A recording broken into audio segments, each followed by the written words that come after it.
Welcome back to The Ticker. President Trump is questioning the cause of a deadly Boeing crash in Tehran earlier this week, suggesting that he doesn't believe a mechanical failure caused the crash.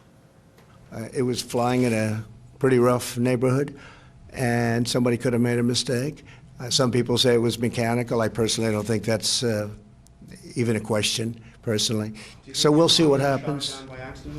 Joining us now is Alexis Keenan. And Alexis, I know that you are closely following this story. Lots of debate about what exactly caused this crash. What's the latest? All right, so you have NBC just now reporting that U.S. intelligence has evidence that they say suggests that the Ukrainian airline was shot down, but by mistake. Also, AP had earlier reported that U.S. officials were said it was highly likely that it was an Iranian anti-aircraft missile that took the plane down. Now, if we look at sunrise on the date of that crash, it was in Tehran at 7:14 in the morning. That would then come after the time of the takeoff. The takeoff was just about an hour before that. So it would have been dark there at that time.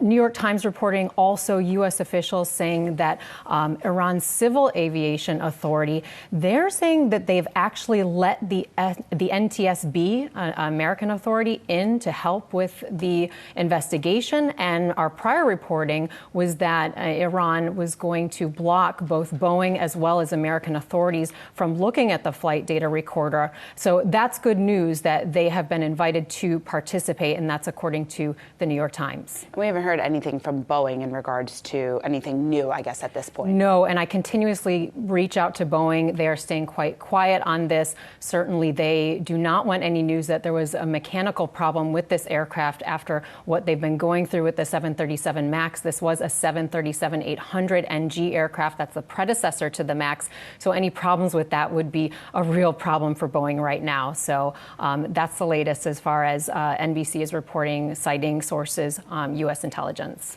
All right, Alexis Keenan, thank you. Joining us now for more on this is Larry Korb. He's the former Assistant Secretary of Defense under President Reagan and President George H.W. Bush. And Larry, when you take a look at this, we just heard what Alexis was telling us. If it in fact is proven that Iran did shoot down this plane, how much do you think that changes things in terms of the tension right now between the U.S. and Iran? Well, I think the way the president responded will prevent it from increasing tensions, because he said, you know, he didn't know it could have been this. He didn't say this is another indication of these horrible people in Iran and what they do. And it's not surprising that this might have happened, given that it was a couple of hours after the Iranians launched the attack on the two American bases in Iraq. A young person could have thought, well, this is the U.S. retaliating. Maybe he didn't coordinate enough with the civilian aviation.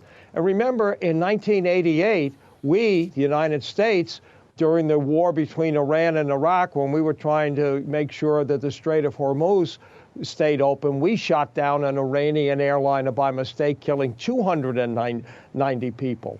So this is what happens when you have military people on edge. Sometimes they overreact and make a tragic mistake. And Larry, you're also a senior fellow at the American Progress. And from your experience there, from your prior experience, what do you think the expectations are moving forward at this point? Well, I was very pleased yesterday with the president's press conference. I mean, there was some things where he overstated. But the fact of the matter is, he basically said, OK, let's just calm down and, you know, let's work these things out, rather than threatening, you know, some form of retaliation for the strikes. And I think he recognizes, and the people around him, that the Iranians were pretty sure they weren't going to kill any Americans or Iraqis. And a lot of people say it was our defenses. Well, maybe, but I was a naval flight officer, and I can tell you, given the accuracy of those, you know, missiles, if they wanted to kill people, they could have at those bases. I think they were trying to send a signal. So I think we're at a point now where you hope that neither side, you know, overreacts. What I do worry is about the Iranians using what we call asymmetric warfare type of things, like cyber attacks, maybe on the U.S. banking system, or more missile attacks, say, from their allies in Yemen against Saudi Arabia, that could be a game changer if those things happen. Larry, what's interesting now is that Nancy Pelosi, she's announced a vote that wants to limit Trump's war-making power against Iran. When you take a look at this, the likelihood that this will happen, whether or not this should happen, what do you think? Well, I mean, it'll pass the House. It won't pass the Senate. But I do think the whole question of the War Powers Act, which, remember, was passed after Vietnam when we got into that war under false pretenses with the Gulf of Tonkin resolution. And basically, even though it's been in existence since 1973, every president up to now, even when they conform to it, has declared it unconstitutional. I think it's a debate to have. You may remember last year that the Congress passed a resolution telling us to stop providing aid to the Saudis in the war against Yemen, and then Trump, of course, vetoed it. So even if they do pass it, which I think is highly unlikely in the Senate, he could veto it. Larry, do you think that we're in uncharted territory as it goes with the relationship between the U.S. and Iran at this point? Well, we are, and I think it's important to keep in mind that since 1953, both sides have acted in a way that's inappropriate. People forget the Iranians in 1953 had a democratically elected government under Mossadegh, and we overthrew it. We claimed we were afraid that he will ally himself with the Soviet Union, but the real impetus was that he was going to nationalize the oil industry. And we put the Shah in there, and we supported him from 53 to 79, and he was certainly no, democratic leader. And then, of course, when Iraq invaded Iran in the early 1980s, we were still so upset about the hostages that we actually supported Saddam Hussein in that war, and that led to the kill. I mean, Saddam used chemical weapons against him. About 1 million people died. So I'm not exonerating, Iran from some of the things that that they have done, but I think it's important to keep in mind that over the years, both sides have erred when they shouldn't have. When I was working in New York at the Council on Foreign Relations after the 9/11 attacks, the Iranian ambassador to the UN contacted me and told me they were the only Muslim country to condemn the attacks of 9/11, and they would be willing to help us in Afghanistan. Larry, we talk about the fact that Iran is a nuclear threat, how big of a nuclear threat it is. That is up for debate. Do you think a situation like this increases that? Well, I think we've got to get back to what we call the JCPOA, or the Iran nuclear deal.